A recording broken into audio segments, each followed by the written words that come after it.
Hi, everyone, and welcome to PolyAI session with Hello Sugar, where we're going to cover Hello Sugar's story scaling CX with PolyAI's advanced voice AI agents in just 3 weeks. My name is Michael Chen. I'm the VP of Strategic Alliances here at PolyAI. We're a technology partner for Zendesk for advanced voice AI agents. We're available on the Zendesk marketplace, and we're also part of the Zendesk Ventures portfolio. I'm thrilled today to be joined by Austin Towns. Austin, why don't you introduce yourself and a bit about your background and your role? Yeah, my name is Austin Towns. I am the CTO of Hello Sugar for the last 3 years. I started as a franchisee for Hello Sugar and moved into be the CTO because in the beginning we were a very small brand that we didn't have any technology. And as I started setting up technology to improve the efficiency of my own locations, they were things that all of our locations needed so that we could scale to the level we are now. And so I came on to implement those things and more for the entire company. And for those that are not familiar yet, Austin, why don't you tell us a bit about Hello Sugar as a business? Yeah, Hello Sugar is your favorite full body hair removal brand. So we do anything from waxing, sugaring, which is an organic version of waxing, to laser hair removal. So any place that you have hair, we are ready to remove it nationwide. So nationwide, how many locations are you guys now? Are you guys spread across on both coasts of the US? Where can we find you? Yeah, so we are at just hit 180 open locations across the entire US. We'll be at 200 by the end of the year and hopefully 500 within the next couple of years. Wow, fantastic growth already. So why don't you tell us a bit about, what problem were you trying to solve with voice AI agents? What drew you to Poly AI in the first place? Yeah, I think starting from the beginning is going to be the best way to understand the full picture. Of Hello Sugar, we had, just like any other salon, we had receptionists in person that end up costing you a lot of money, $5,000 to $10,000 at least, for minimum wage workers that are going to churn. They were a large portion of our costs. And as we've seen throughout the years, we have a lot of competitors falling off because they can't make the numbers work. So we moved to offshore workers between Guatemala, Belize, the Philippines. But with our current load and the current pace of us growing, about 8 locations a month, even our offshore workers were not able to keep up with just the quality, but also the amount of tickets coming in. So about 2.5, 3 years ago, we decided to start trying chat-based AI, which worked fantastic. Within the first, I would say, I don't know, 2 months of us starting that, we were at 65 to 70% automation.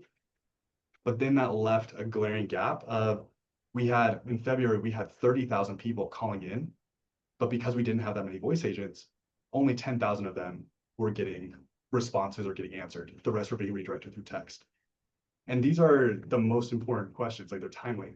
People that are lost, people that are going to be late, that if they're not answered, then they're going to have a bad experience with the company. And so we started looking in, okay, who is the best in the industry when it comes to AI voice agents? And we stumbled upon Poly, and it's been an incredible experience. And maybe help the audience understand a bit about how does the Poly AI voice agent fit within your broader Zendesk sort of stack, right? Where are we integrate? What other services do you leverage within the Zendesk ecosystem? Yeah, I would say we're still a smaller company, but I would say we're one of Zendesk customers that kind of pulls in every little piece that they have. We want to make sure that our customer experience is the best it can be. And that results in us spending a lot of investment on technology that helps that customer experience. Right. So Do you anywhere, use I was gonna say anywhere from chat to the QA to Copilot to Poly, like we love the features that have come from Zendesk and their partners. and so with the PolyAI project, with the deployment of AI agents over voice, what has been some of the business and customer impact? Yeah, the business impact is one, human capital is expensive. So by investing in PolyAI, we've seen actually our human cost for just customer experience decrease, which has made us more efficient as a brand. And then outside of just the financial numbers, we are now seeing that when we have changes, because we are a fast growing business, that our company is able to adapt quicker because we make a few changes in our bot and instantly every single call is getting those changes, as well as most of our negative reviews, negative customer experiences came from our clients not being able to get good feedback or good interactions with our company immediately in their times of need. Like I was saying, they're going to be late or they're lost. And so now, instead of handling 1/3 of all of our calls coming in, and that was back in February, we're not now able to handle 100% of them. And if it's something that we can handle through one of our flows, 50% of the clients are handled right there.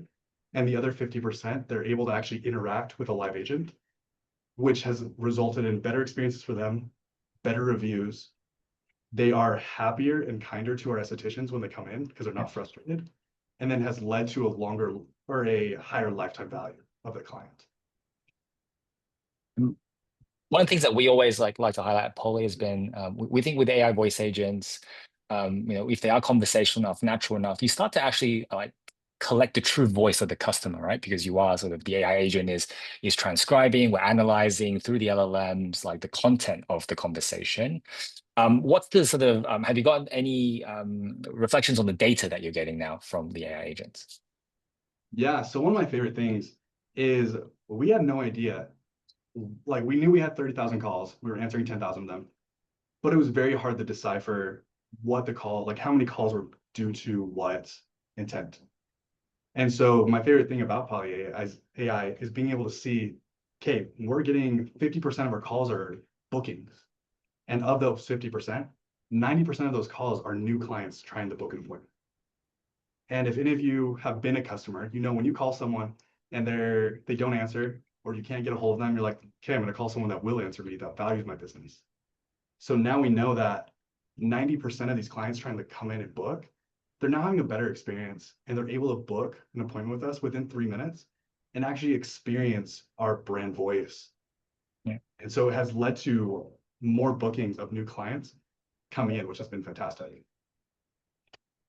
I love that you mentioned brand voice there. I think there's a lot of discussion, I think, in at least the AI industry, right, around what should the role of AI be in a brand, right? Is it, does it detract from humanness? Does it allow brands to be more human because of the extra capacity that you mentioned? How do you view the role of AI in the Hello Sugar brand? Because I know from day one of working together, the brand aspect was really, really important to Hello Sugar.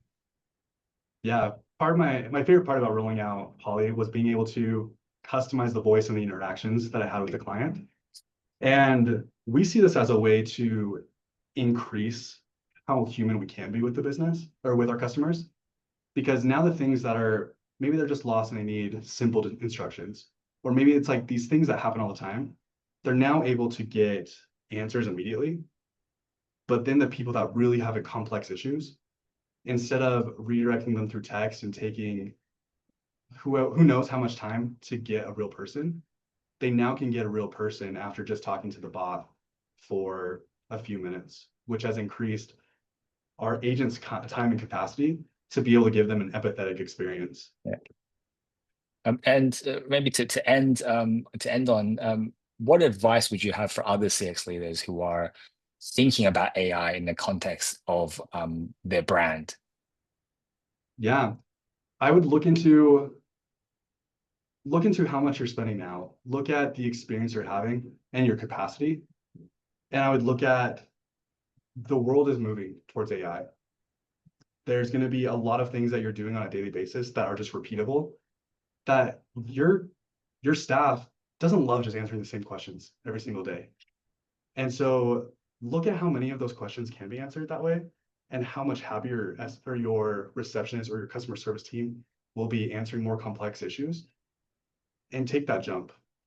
I would say for us, it's been incredibly worth it to invest in this technology, work out the kinks, because it works so quickly. And PolyAI is the top of class on this. And if you do it now, give yourself, say in a year, 2 years, 3 years, you will be best of class compared to any of your competitors that have waited.